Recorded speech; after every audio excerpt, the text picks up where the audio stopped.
A Stratford staple is just about a month away now. The annual Dragon Boat Festival brings athletes and spectators, but this year, low water levels on the Avon River after a draining last month to clear storm debris are throwing a wrench into festival planning. CTV's Karis Mapp was in Stratford earlier today to look into this some more. Karis, organizers are looking at some backup plans to keep boats in the water somehow and somewhere. That's right, Tony. To avoid canceling the festival altogether, organizers are looking at either moving it to a neighboring conservation area or pumping water from a nearby gravel pit into the river. Water levels in Stratford's Avon River are slowly but surely rising. It was significantly lower the last few weeks after the gate at the Ore Dam was blocked by debris. With Stratford's Dragon Boat Festival a month away, racers like David Stock are eager to be back on the water. We were the reigning champs. The Rich Dragons happened to take away our Community Cup last year. We held it for 10 years in a row, and that's the fastest Stratford team. Tuesday's rain increased the water by roughly 29 millimeters, but it remains about a meter lower than the typical summer levels of 2 to 3 meters. We were concerned that our festival won't be happening. And after 29 years of having a festival here, it's kind of scary not to have a festival in your hometown. I honestly think that we're going to get to where we need to be. We're still a month away.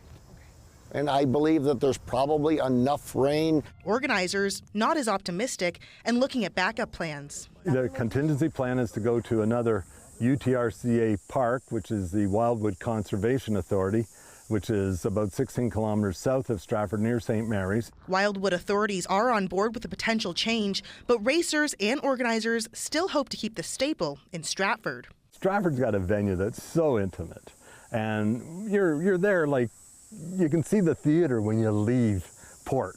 We have an island that the boats are docked at. The third option includes pumping water from this nearby gravel pit into the Avon River 24 hours a day for 2 weeks straight. The idea is to take water out of that pit and put it into the river, which is just behind the camera.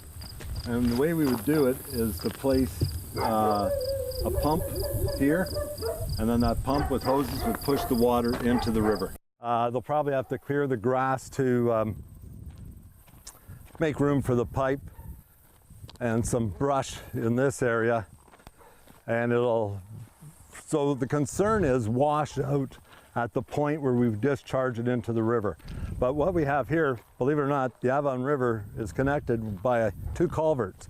So the plan's to put a pipe into a culvert on this side, and then we have the length of the culvert to take that discharge load. The water would travel roughly 3 kilometers to make it to the heart of downtown Stratford. Robert Ritz says this plan has approval from the Ministry of Natural Resources, but still needs a green light from the Ministry of Environment, Conservation and Parks. As they await a decision on the location of this year's festival, racers are praying for precipitation. I would prefer that Mother Nature would rain, save the water in the gravel pit, and it comes back up and we get our festival back. Organizers say they don't believe canceling the festival is a call they'll have to make, but are continuing to explore all the options before the races begin on September 13th. Tony. Okay, CTV's Karis Mapp with the situation in Stratford. Karis, thank you for that.